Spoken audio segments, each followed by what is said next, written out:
Today's finance meeting.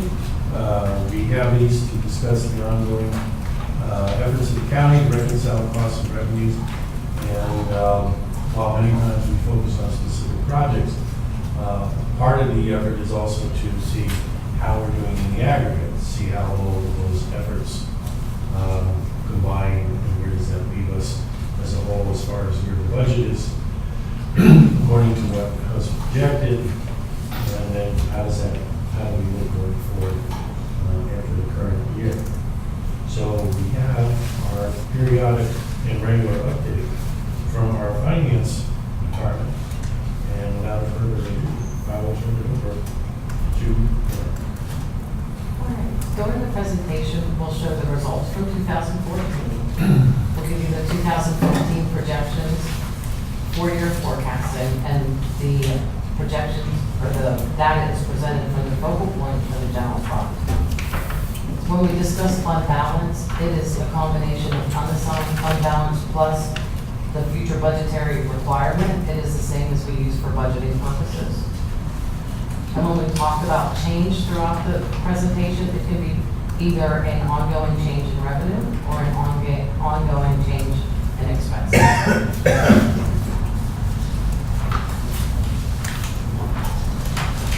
In February, we gave an update on the fund balance.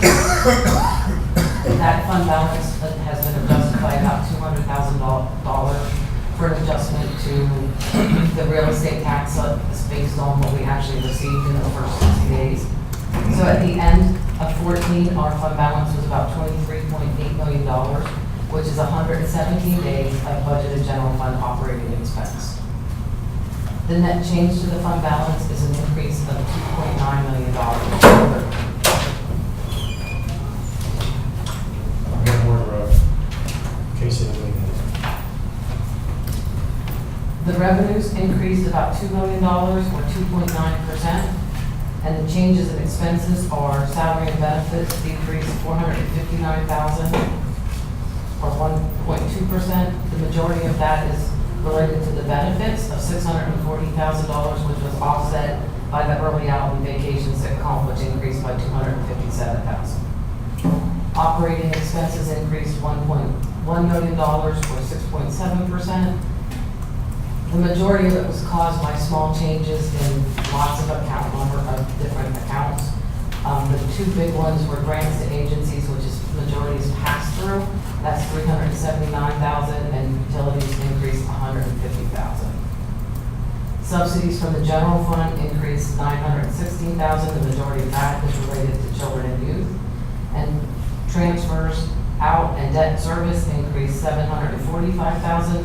The majority of that is related to the debt service of $1 million.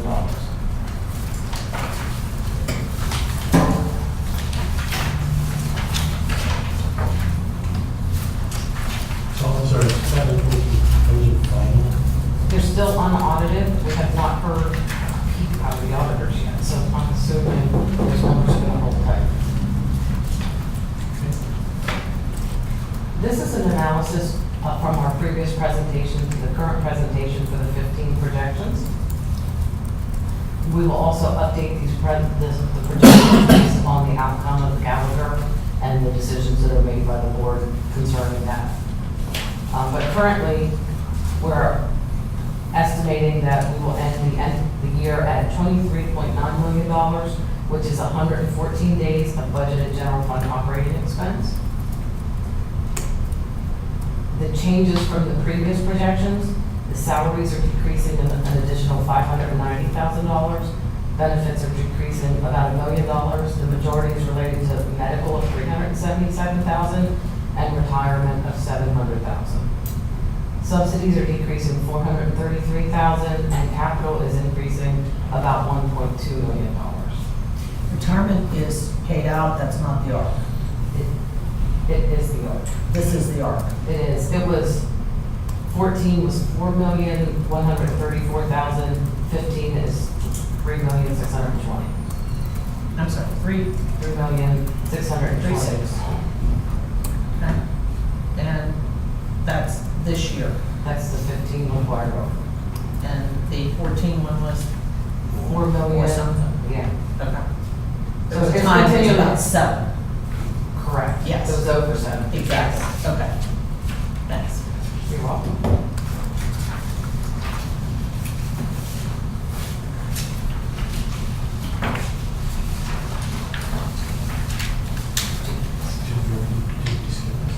I talked about it and I won't be able to.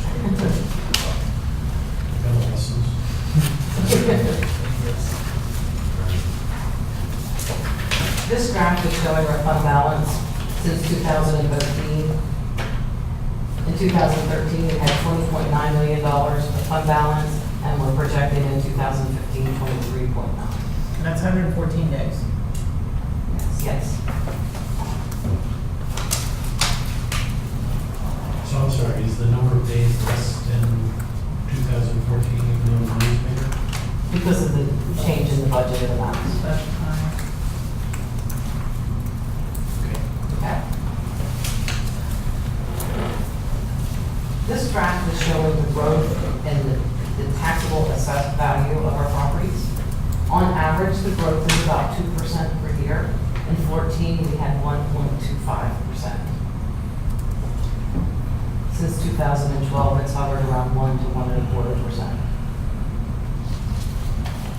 This being used for informational purposes.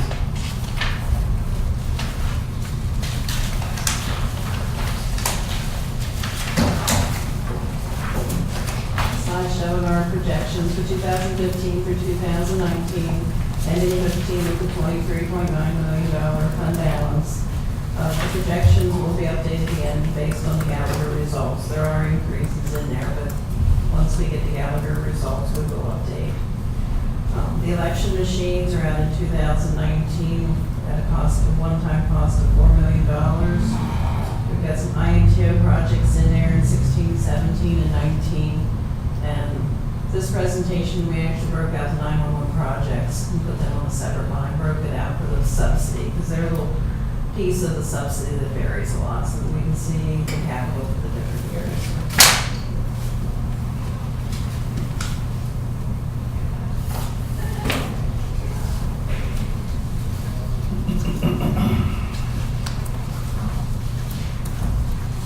This next slide is just showing the graphical representation of the previous slide, with the red bars being revenue, blue is your expense. And the lines on the graph, the blue line is showing you where our projections were 1 year ago in May. The yellow line is showing you our projections in October of 14, and the green line is showing you where our projections are now. So this county, as we've been making changes, that line has been pushing out and up.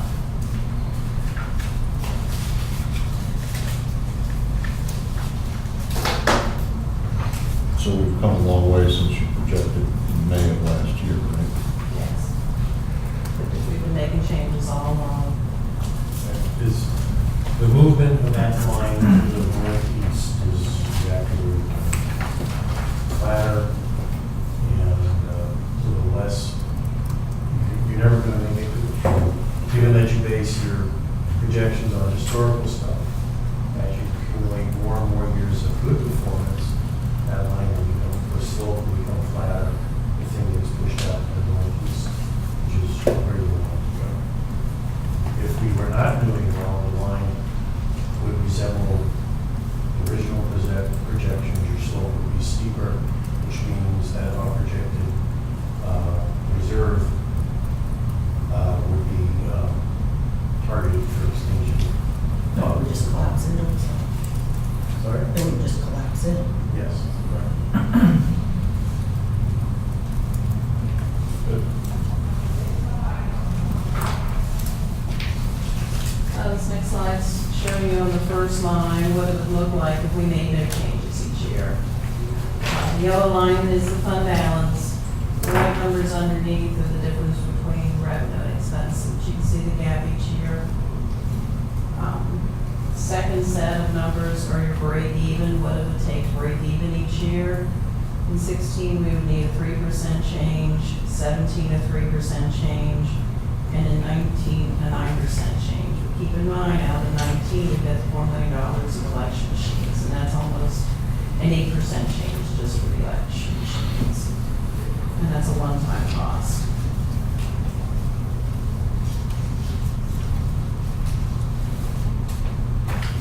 Are many counties in the state faced with replacement of voting machines? Are we different, or is that something that a lot of counties are doing? And if so, how are they approaching that? I believe Penny said it will be the entire county all at once. It's when the election equipment is decertified, you have to change. I don't know how other counties are handling and preparing for it. Originally, we were trying to split into multiple years of change. So I would say that we should probably pre-plan for that kind of one-time expense and set aside a little bit of money every year so that when it comes, we're not looking at either highly depleting our fund balance on the unassigned side or raising taxes. For borrow, and that was part of that conversation, whether or not you could stagger those purchases out. But at a Commonwealth-wide change to software and all of it, that certification is going to have to come to all those machines at one time. So counties will then be faced with either, and counties larger than us with more precincts and whatever, will just be having to address it accordingly. So we got the last system, did we borrow for the last voting system that we had? The last system was funded almost entirely by state grants. By state grants? Okay. So the hope would be that it's funded again that way, but there's no guarantee. Can't count it. Can't count it. What about the Back to the Future paper ballot system that we got after the mechanical machines? Was that financed through a bond issue or borrowing at all? I can't answer. It was not? Well, I think some of John that said- I was don't that think Help so. America vote money, but I don't think that's gone. Yeah, that's been going for a while. The other point again, and I know we've done this in previous sessions, when we talk about a percent change needed to maintain things, that is not a tax increase per se. It is some combination of increased revenue and decreasing costs. Well, that's again assuming that you're going to keep $24 million in the bank, right? I think it assumes you're gonna keep sufficient days of operating cash to ensure that bills are paid, debts met, payrolls made, and the county operates. So whether No, I that. understand. No, but let me finish. Whether that is 114, days of operating, 90 days, that may, depending on the cost, push it out to $26 million. I mean, right now, this is what we need for those days. That cost could go up exorbitantly on a variety of things. So suddenly you may be faced with looking at, your 100 days is gonna cost you $30 million, as opposed to 114 days costing you 24 right now. Well, I'm glad that the past 3 years we've had structurally balanced budgets. I'm glad to see that. That's where it looks like we are right now, structurally balanced budget.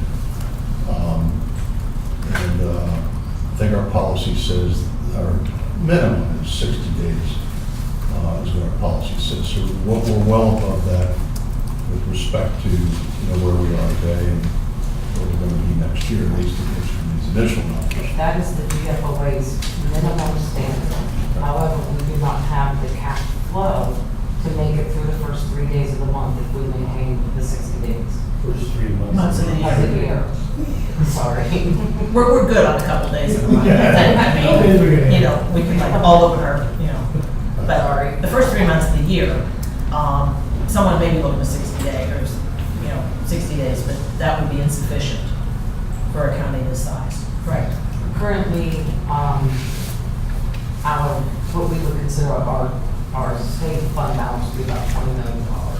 And that's based on all of the funds that we have that are also dependent on the general fund for cash flow needs. Because a lot of our funds are funded up front by the general fund and then reimbursed from the state and federal grants that You used to have a thermometer. we do have a thermometer, and 20 million is the top end of the yellow zone. That thermometer's changed then, because I think when I came in here was like somewhere around 14 or 15 million. That's the cash, that's the Cash. minimum cap. Right. Cash. Okay. So now you're saying it's 20 million instead of 15? 20 million allows us the flexibility to respond to things like the state not passing a budget.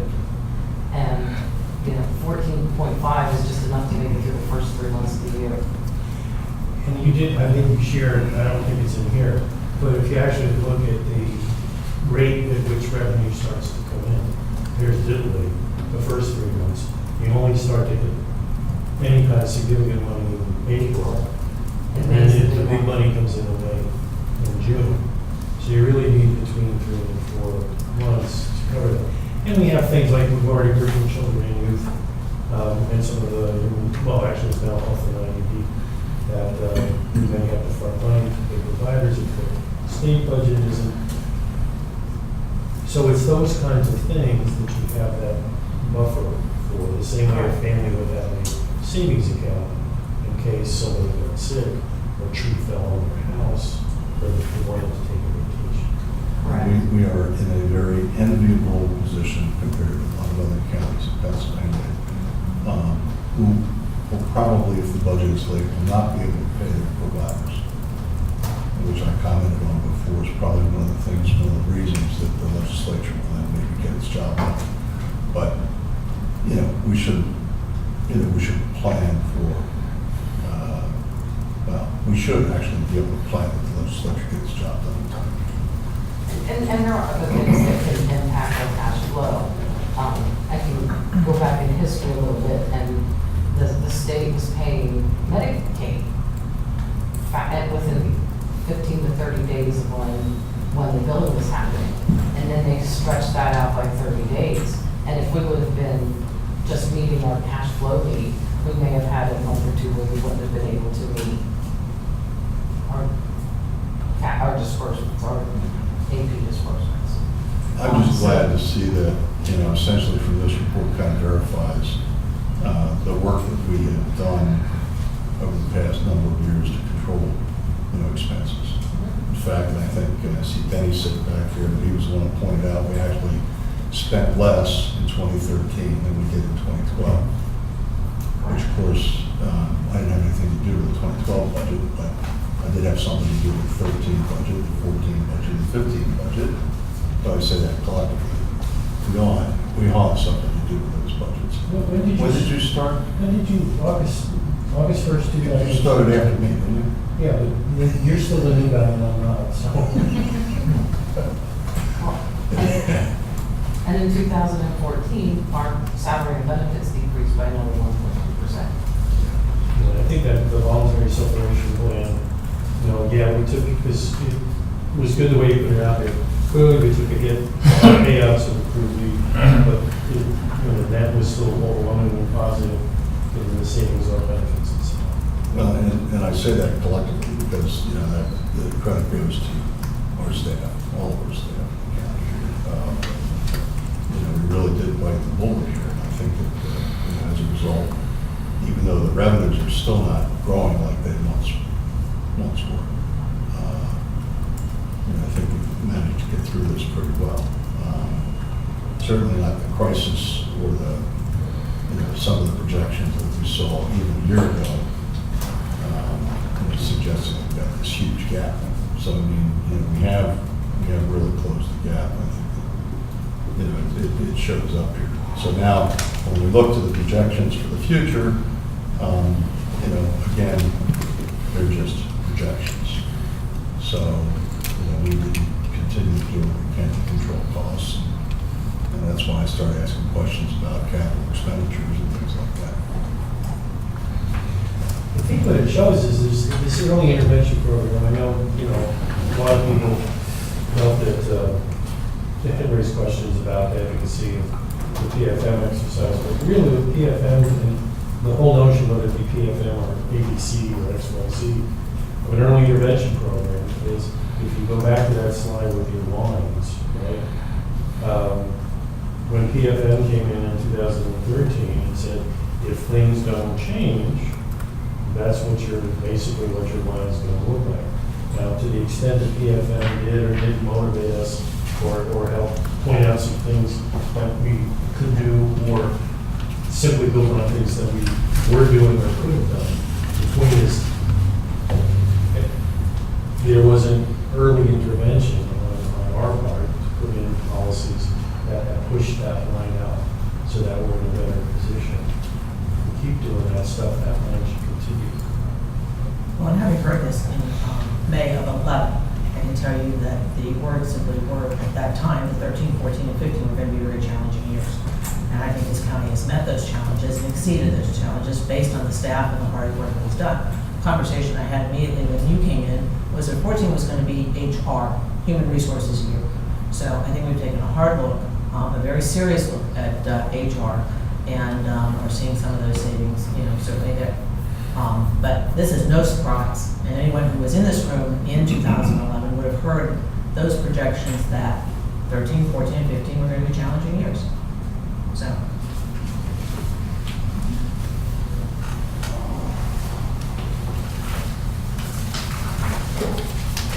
These are the tree projections we show you each time.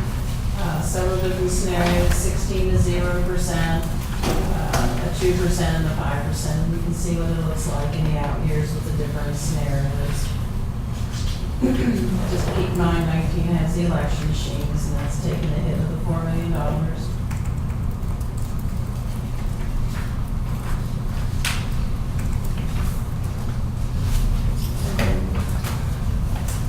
Cumberland County is still the lowest per capita tax rate of the third-class counties at $201 property tax per capita.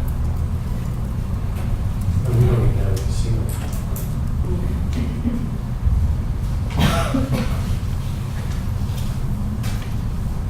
Or Marcel Shell.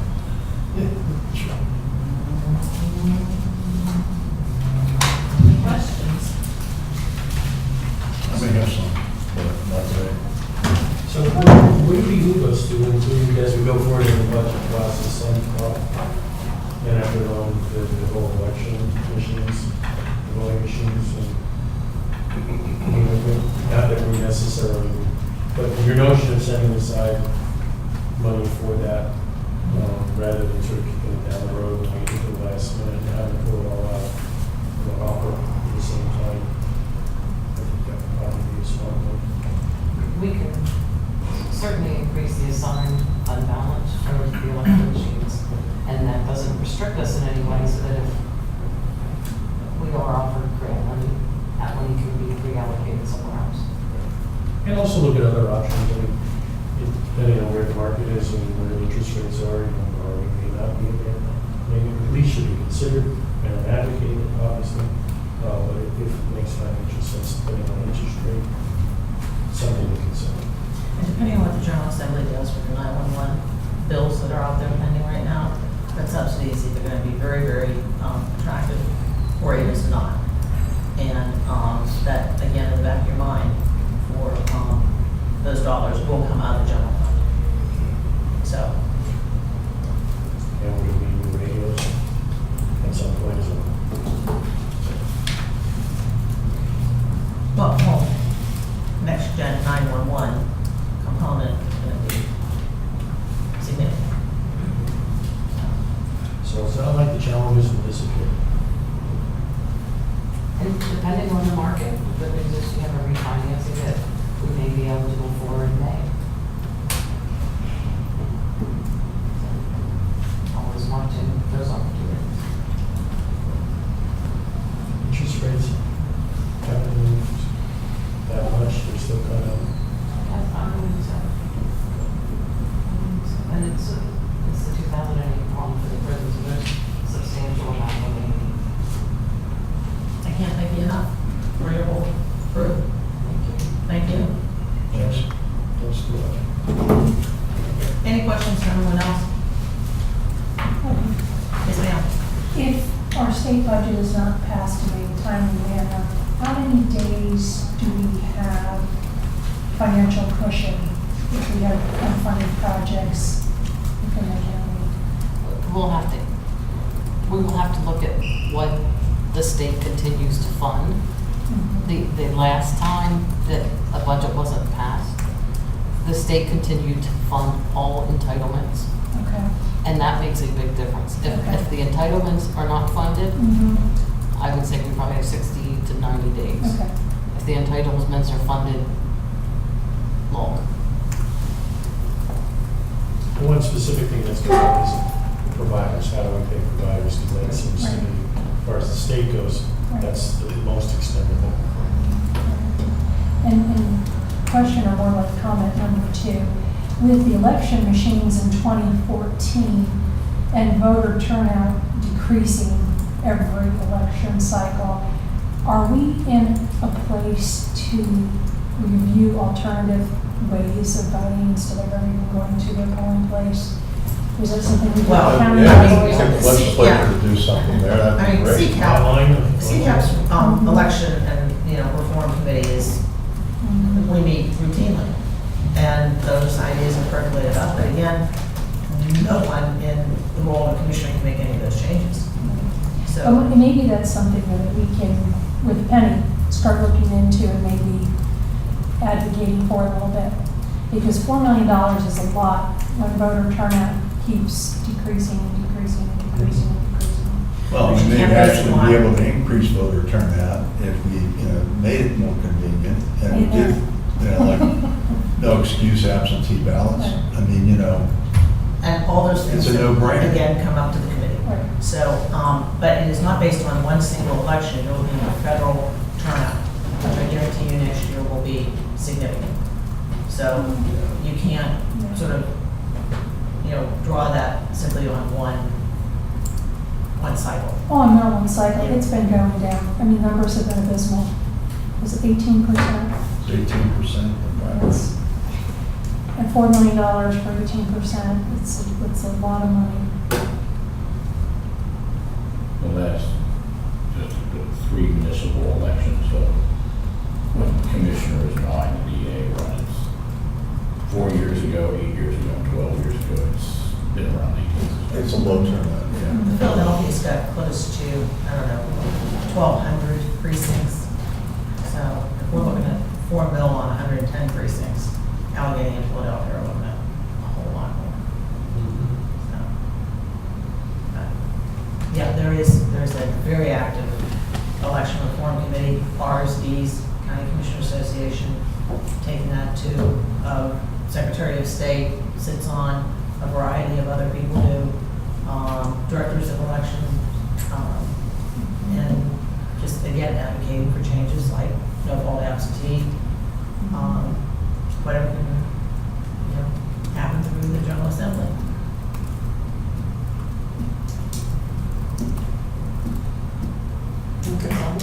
Thank you, everybody. That's good. Thanks for coming.